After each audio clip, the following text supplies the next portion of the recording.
You left WIP just before having to find Angelo Cataldi's replacement. You came here and then you were tasked with replacing Craig Carton. Was that a surprise when Craig decided to leave less than 3 years after he came back to FAN?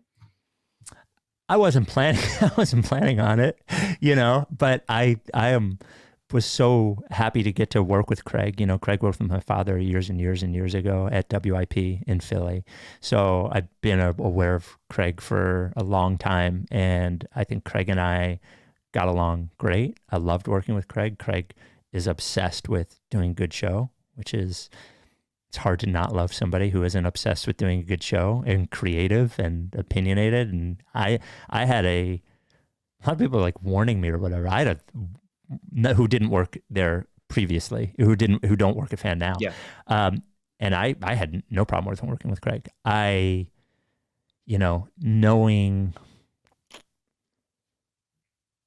I think I wasn't surprised after I knew better, was in there for a year and knew better about the situation and what sort of he was facing moving forward and the opportunities that he may have.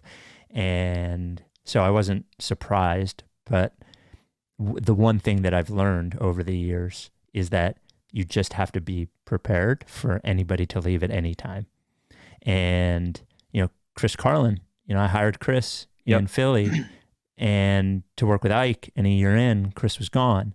And one of the reasons that was able to move on is because, I had a big board, of, well, what would I do if this happened? What would I do if that happened? So I think, in true preparation, we had a good bit of time to replace Craig, but in back of the mind, mental preparation, what if this happens? I had even longer. So, we had ideas. So at what point did those preparations kind of start? Because I think he started the FS1 show September.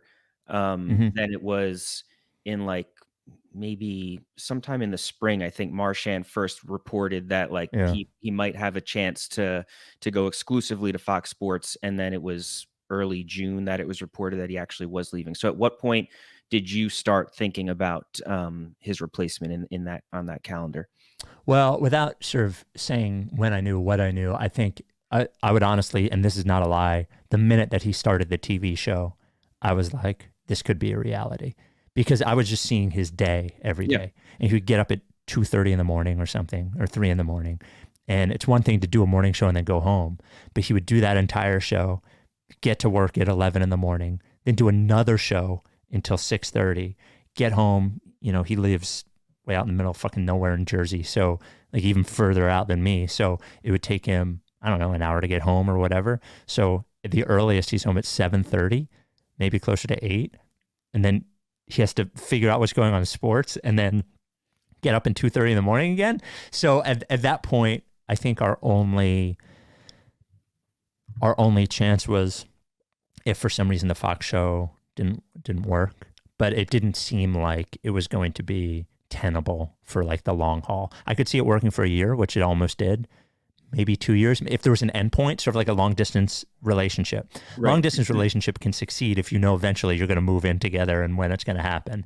Open-ended, there was no way it was going to work with him doing both shows. Were external options considered, or did you always want to replace him internally? We considered a million different things. Yeah.